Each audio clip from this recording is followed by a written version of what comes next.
ఒక్కసారి కొమ్మూరి గోల్డ్ కి కాల్ చేయండి. తాకట్లో ఉన్న మీ బంగారాన్ని విడిపించి మార్కెట్ ప్రైస్ కి వాళ్ళు కొనుక్కుని మిగతా డబ్బులు మీకు ఇచ్చేస్తారు. నమస్తే, వెల్కమ్ టు అవర్ ఛానల్. నేను మీ సిరి. ప్రస్తుతం మనతో పాటు ఉన్నారు వంటింటి చిట్కాల స్పెషలిస్ట్ ఆయుర్వేదిక్ డాక్టర్ చిట్టిబొట్ల మధుసూదన శర్మ గారు. డాక్టర్ గారితో మాట్లాడతాం. డాక్టర్ గారు నమస్తే. నమస్తే. డాక్టర్ గారు, గట్ హెల్త్, మనకి గట్ బాగుంటే అన్ని వ్యాధులు రాకుండా, అంటే ఏ వ్యాధి అయినా రాకుండా ఉంటుంది అని డాక్టర్స్ కూడా చెప్తూ ఉంటారు. గట్ హెల్త్ అనేది చాలా ఇంపార్టెంట్, సెకండ్ బ్రెయిన్ అనేది కూడా చెప్తూ ఉంటారు. సో ఆ గట్ హెల్త్కి సంబంధించి అది బాగుండాలి అని అంటే ఏం చేయాలి, అండ్ గట్ హెల్త్ పాడవడానికి రీజన్స్ ఏంటి, అండ్ ఇది బాగుండాలంటే రెమెడీస్ ఏమైనా ఉన్నాయా? గట్ హెల్త్ పాడవడానికి స్వయంకృత అపరాధాలు అంటే మనం తీసుకునే ఆహారం ప్రధానమైన కారణం. ఈ fast foods, bakery foods, junk foods, ice creams ఇలాంటి ఫుడ్ తీసుకోవడము ఒక రకమైన కారణము. అదేవిధంగా మానసిక ఒత్తిడి ఉండడం కూడా ఒక రకమైన కారణం. స్ట్రెస్ వల్ల కూడా గట్ హెల్త్ స్పాయిల్ అయిపోతుంది. అదేవిధంగా రాత్రిపూట లేట్గా ఆహారం తీసుకోవడం కూడా గట్ హెల్త్ స్పాయిల్ కావడానికి అదొక కూడా కారణం. లేట్గా ఆహారం తీసుకున్నప్పటికీ గట్ హెల్త్ స్పాయిల్ అయిపోతుంది. తర్వాత ప్రాపర్ విశ్రాంతి లేకపోవడం చేత కూడా గట్ హెల్త్ పాడయ్యేటువంటి పరిస్థితి ఏర్పడుతుంది. అన్నెసరీగా సింథటిక్ ఔషధాలు వాడుకోవడం వల్ల కూడా గట్ హెల్త్ పాడైపోతుంది. అవసరాన్ని బట్టి డాక్టర్ల సూచన మేరకు ఆధునిక కృత్రిమ రసాయన ఔషధాలు కొన్నాళ్ళ పాటు వాడితే మంచిది, కానీ మరి డాక్టర్ల సలహా లేకుండా విపరీతంగా యాంటీబయాటిక్స్ ఇలాంటి డ్రగ్స్ వాడుకోవడం వల్ల కూడా గట్ హెల్త్ స్పాయిల్ అయిపోతుంది. ఇవే కాకుండా ఇతర ఆధునిక కృత్రిమ రసాయన ఔషధాల వల్ల కూడా గట్ హెల్త్ పాడయ్యేటువంటి పరిస్థితి ఏర్పడుతూ ఉంటుంది. కాబట్టి ఇలాంటి అనేక రకాల కారణాల వల్ల గట్ హెల్త్ పాడైపోతుంది. So gut second brain. కాబట్టి గట్ హెల్త్ బాగుంటే అన్ని రకాల ఆరోగ్యం బాగుంటుంది. ఇక్కడ మరొకటి విషయం కూడా మనం తెలుసుకోవాల్సింది ఏంటంటే, మీరు బాగా గుర్తుంచుకోండి. సో గట్ హెల్త్ స్పైర్ అయ్యేదానికి బ్రెయిన్కి లింక్ ఎలా చెప్తాను చూడండి. ఫర్ ఎగ్జాంపుల్, మానసిక ఒత్తిడి కానీ, ఎక్కువ ఆదుర్త, తర్వాత ఏదైనా బాధ ఇలాంటివి ఉన్నప్పుడు కానీ, సైకలాజికల్గా బాగా డిప్రెస్ అయినప్పుడు కానీ ఆకలి తగ్గిపోతుంది. ఇప్పుడు ఇక్కడ జరిగే తంతు ఇక్కడ జరుగుతుంది. సెకండ్ బ్రెయిన్ అని చెప్పేది అందుకే అనమాట.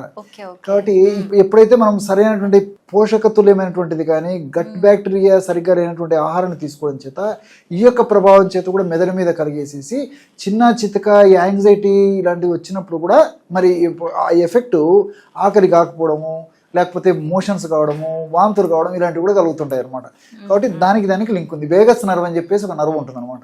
ఆ వేగస్ నర్వే మెదడు నుండి ఉత్పత్తి చేసేసి ఈ పుట్ట భాగం వరకు జీర్ణ వ్యవస్థ వరకు వ్యాపించుంటుంది.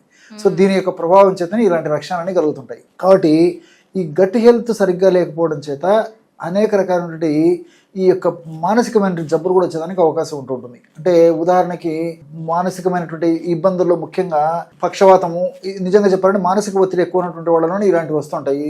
మతిమరుపు రావడము, అదేవిధంగా పార్కిన్సన్స్ వ్యాధి అని చెప్పేసి ఒక రకమైన వణుకుడు జబ్బు రావడము, ఇలాంటివన్నీ కూడా ఈ యొక్క గట్ హెల్త్ బాగాలేకపోతేనే వస్తుంటాయి అనమాట.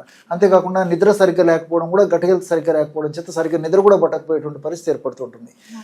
గట్లో ఉన్నటువంటి బ్యాక్టీరియాని చక్కటి హార్మోన్స్ ఉత్పత్తి చేస్తూ ఉంటుంది అనమాట. ఈ డోపమిన్, సెరటోనిన్, గాబా ఇలాంటి హార్మోన్స్ కూడా గట్ లో ప్రొడ్యూస్ అయిపోతుంటాయి.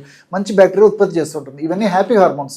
గట్ హెల్త్ బాగుంటే ఈ హ్యాపీ హార్మోన్స్ కూడా బాగా ప్రొడ్యూస్ అవుతాయి. కాబట్టి మనకు కూడా హ్యాపీనెస్ బాగుంటుంది. సంతోషంగా, ఆనందంగా, హుషారుగా, ఉల్లాసంగా ఉంటాం. ఈ యొక్క హ్యాపీనెస్ యొక్క ప్రభావం మళ్ళా పరోక్షంగా మెదడు మీద పడుతుంది. లింక్ అనమాట ఇదంతా. సో మెదడు జబ్బులు రాకుండా ఉంటాయి. ఈ విధంగా మల్టిపుల్ బెనిఫిట్స్ మనకు దీనివల్ల గట్ హెల్త్ వల్ల కలుగుతుంటాయి అనమాట. కాబట్టి అదేవిధంగా శారీరకమైన జబ్బులు కూడా రాకుండా ఉంటాయి. ఉదాహరణకి ఒక వెయిట్ గురించే చెప్తాను చూడండి. అనేక రకాలైనటువంటి ఉన్నాయి, సందర్భాన్ని బట్టి కూడా అవి కూడా చెప్తాను. వెయిట్ ఉన్నటువంటి వాళ్ళల్లో వాళ్ళు ఎన్ని రకాల ప్రయత్నాలు చేసినప్పటికీ కడుపు నిండా కడుపు మార్చుకుంటుంటారు, చాలా స్ట్రిక్ట్గా డైట్ ఫాలో అవుతుంటారు, ఎక్సర్సైజులు చేస్తుంటారు, జిమ్ములు చేస్తుంటారు, వాట్ నాట్ ఎల్స్ పరీక్షలు చేయించుకుంటుంటారు. ఎన్ని జాగ్రత్తలు తీసుకున్నప్పటికీ వెయిట్ దగ్గర. చిన్న లాజిక్ చెప్తాను చూడండి. కొంతమంది పాపం చేసినందువల్ల కొంత ఉపయోగం ఉంటుంది, కానీ కొంతమందికి ఎంత ప్రయత్నం చేసినా ఉండదు. అలాంటి వాళ్ళు గట్ బ్యాక్టీరియాను దృష్టి ఉంచుకొని గట్ హెల్త్ని కాపాడుకోగలని, గట్ హెల్త్ని మంచిగా చేసుకున్నట్లయితే, ఇలాంటి నియమాలు పాటించినప్పుడు ఆ గట్ హెల్త్ చాలా సమర్థవంతంగా పనిచేయడం చేత వెయిట్ కూడా బాగా తగ్గేదానికి అవకాశం లేదు. ఫస్ట్ గట్ని సెట్ చేసుకోవాలి. అంతేనండి. ఇది సెట్ చేసుకోకుండా వాళ్ళు ఎన్ని జాగ్రత్తలు, ఎన్ని నియమాలు తీసుకుని వేస్ట్ అయిపోతుంది. కాబట్టి ఈ మిగతా జబ్బులు కూడా నేను చెప్తాను సందర్భాన్ని బట్టి. సరే, ఏది ఏమైనప్పటికీ గట్ హెల్త్ ఈజ్ గోల్డెన్.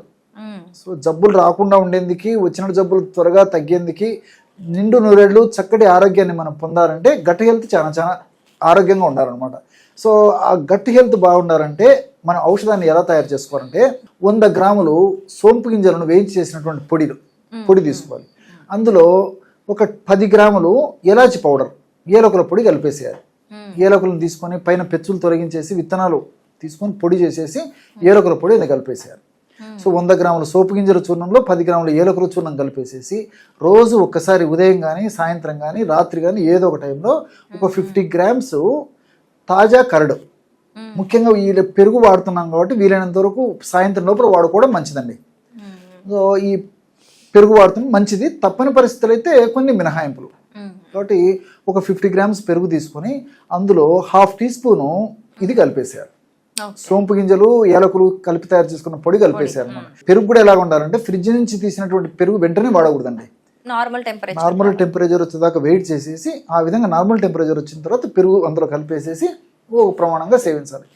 ఈ విధంగా సంవత్సరానికి కనీసం ఒక 40 డేస్ కానీ 2 మంత్స్ కానీ తీసుకుంటూ ఉండడం వల్ల ఆ సంవత్సరం అంతా కూడా మనం గట్ ప్రొటెక్షన్ బాగా చేసి గట్ హెల్త్ బాగా ఆరోగ్యంగా ఉండేసి దానివల్ల ఇతర జబ్బులు రాకుండా ఉంటాయి, వచ్చిన జబ్బులు త్వరగా తగ్గిపోతాయి. Okay, right. మంచి ఈజీ రెమెడీ ఇంట్లో ఉండే వాటితోనే చేసుకోవచ్చు. మంచి చిట్కా చెప్పారు డాక్టర్ గారు. Thank you so much. నమస్తే.